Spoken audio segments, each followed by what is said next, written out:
all experts agree. The better spouses communicate with each other, the better their relationship will be, and the more fulfilling their family life will be. Good communication is one way to keep the grace of this sacrament flowing. But those same experts also agree that effective spousal communication is one of the most widespread problematic areas among married couples. During dating and courtship, future spouses seem to communicate great. They can even read each other's minds sometimes. What happens after they get married? Why does healthy communication suffer so much among so many married couples, even virtuous and well-meaning spouses? In this conference, we'll take a look at 3 challenges to effective spousal communication, and then we'll take a look at 2 pieces of practical advice about how to steadily improve spousal communication.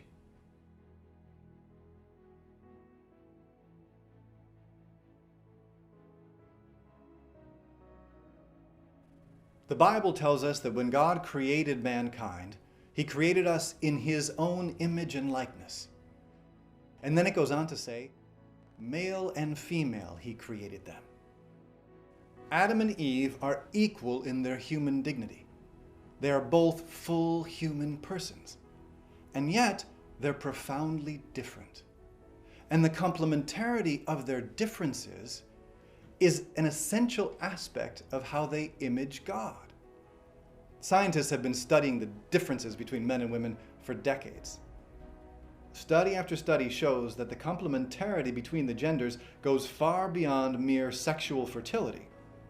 The realms of emotion, cognition, intellection, affection, even the simple activities of hearing and seeing, in all of these areas and more, the genders differ complementarily. Science is confirming theology. God really did create us male and female, equal in human dignity, yet mysteriously and fascinatingly different. This difference is the first and most basic challenge to spousal communication. Men and women perceive and interact with reality in fundamentally different ways. Spouses can learn to understand each other, but it takes intentional effort, and there will always be room for greater understanding. Gender complementarity will continue to be a glorious, though sometimes frustrating, mystery.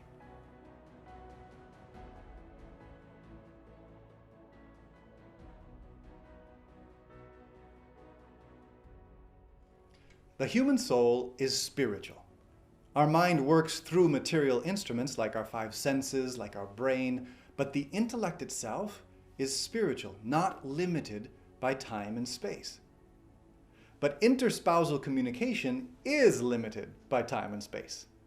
For example, most experts agree that the average person thinks at a pace of about 700 words per minute, but the average person speaks at a pace of about 120 words per minute. So what happens when someone is speaking to me? They speak for 1 minute, communicating 120 words.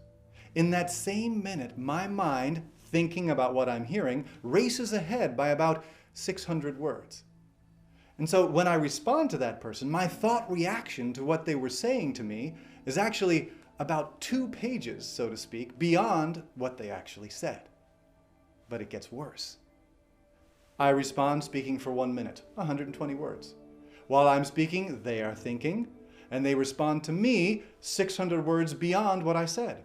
But since I started my response already 600 words beyond them, at the end of 2 minutes, we're separated by 1,200 words, 4 or 5 pages. Now we can understand why sometimes it feels like we're talking and talking, but not really communicating.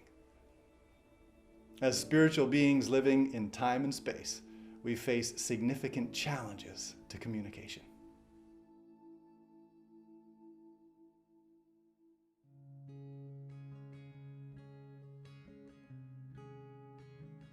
Besides the mystery of gender and the matrix of time and space, another factor that disrupts spousal communication is original sin.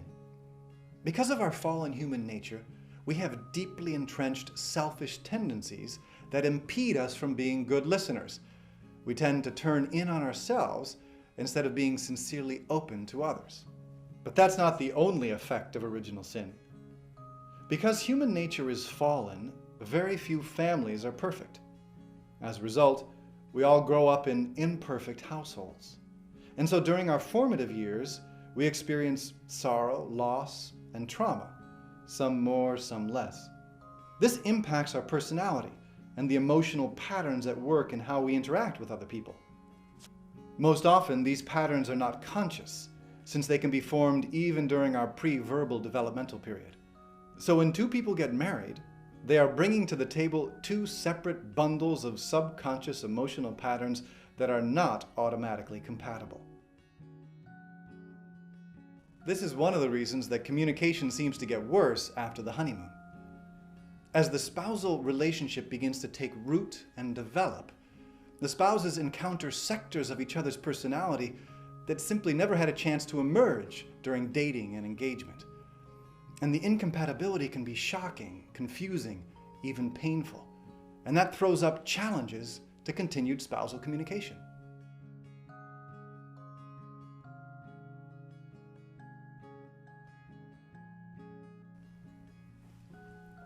At this point, it may seem that effective spousal communication is an impossibility, but that's not the case. We just need to recognize and accept the fact that there are very good reasons why spousal communication is not always easy. If we don't accept that, we'll never make a firm resolution to improve our communication. We'll just keep thinking that it shouldn't be so hard, and we'll start blaming our spouse. It's not your spouse's fault. It's human nature's fault. So, what can we do about it? If both spouses are firmly and explicitly committed to growing in this area, then any of the techniques and exercises and pieces of advice offered by marriage experts and counselors will be helpful and fruitful. I would like to share two pieces of advice offered by many of them just to get you started.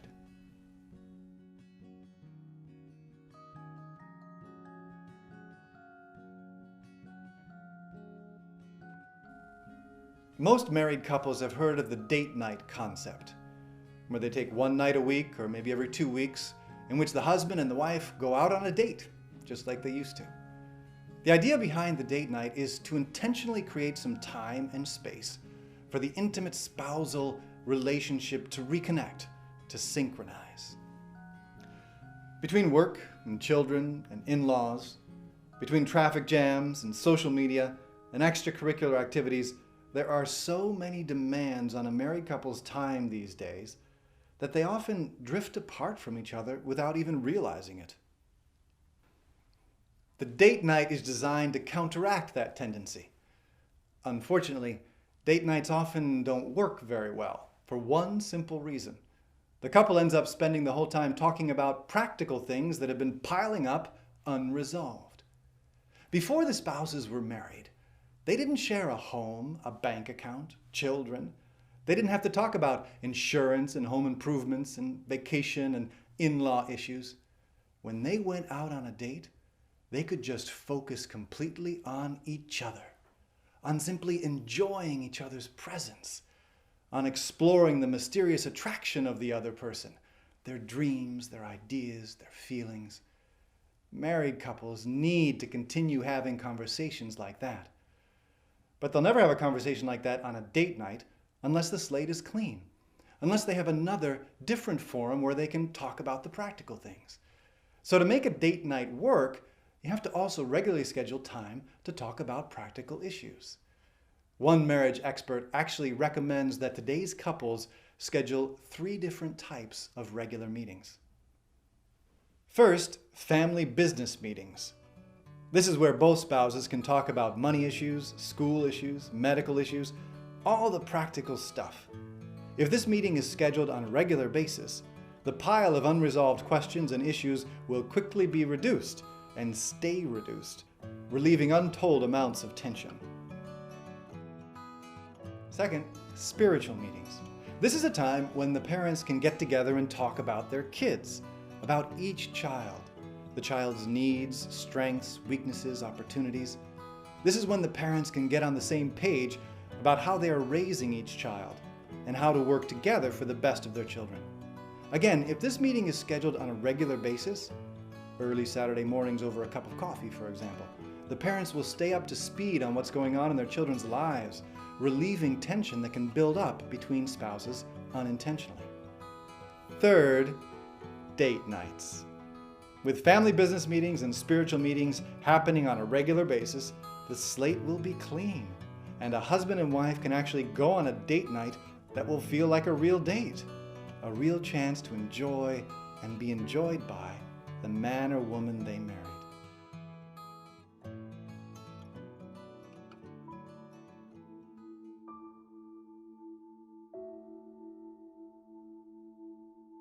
A second practice that can revolutionize spousal communication is what author and marriage counselor Michael Smalley calls love talk, with love being spelled L-U-V.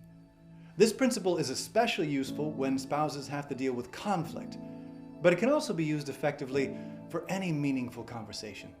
The 3 steps of love talk are simple but powerful. L stands for listen. This simply means letting the other person speak and paying attention to what they're saying. It means avoiding unnecessary interruptions, having eye contact, paying attention, treating your spouse with the respect they deserve. U stands for understand. A lot of times when we listen, we allow our own thoughts to color our reception of what the other person is saying. This second step reminds us to really climb into the other person's mind and grasp what they really want to communicate. V stands for validate and voice back. For real communication to happen, each person in the conversation has to perceive that they are being listened to and understood. Otherwise, they won't feel completely free to listen to and understand the other person's response. After listening and trying to understand, the listener should voice back in their own words what they think the other person meant. This is the voice back stage. It can be as simple as saying, "So what you're saying is," or "So what you mean is." This validates the person who has spoken and also provides an opportunity to clarify anything that might have been misunderstood. Only after the listening spouse has done all 3, L, U, V, should they then try and express their own thoughts in response.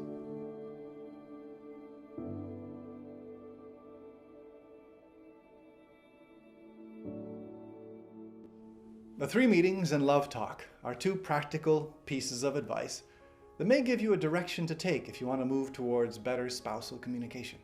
But no technique will bear fruit without a true desire and a firm resolution to grow. And even with that desire and resolution, the challenges will still remain. Here on earth, we're always journeying toward heaven and will never achieve perfection. But that's okay, because the sacrament of marriage is not the goal of life. It's a magnificent gift given to help us move towards life's real goal, an ever-deepening and everlasting communion with God. Take some time now to prayerfully reflect on the 10 questions in the personal questionnaire.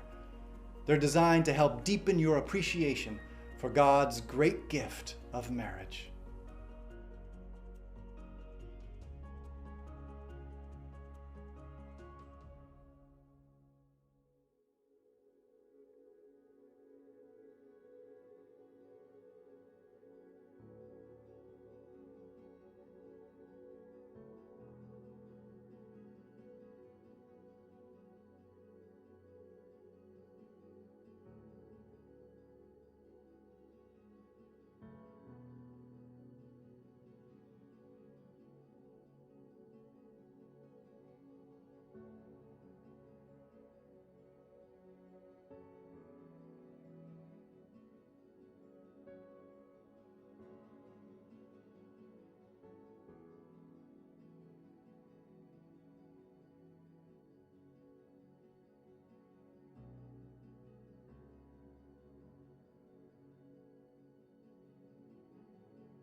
Will you help us bring Christ to the digital continent?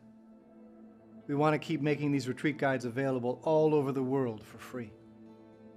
Please join our team of digital missionaries by subscribing at rcspirituality.org and by making a donation according to how much these guides are worth to you.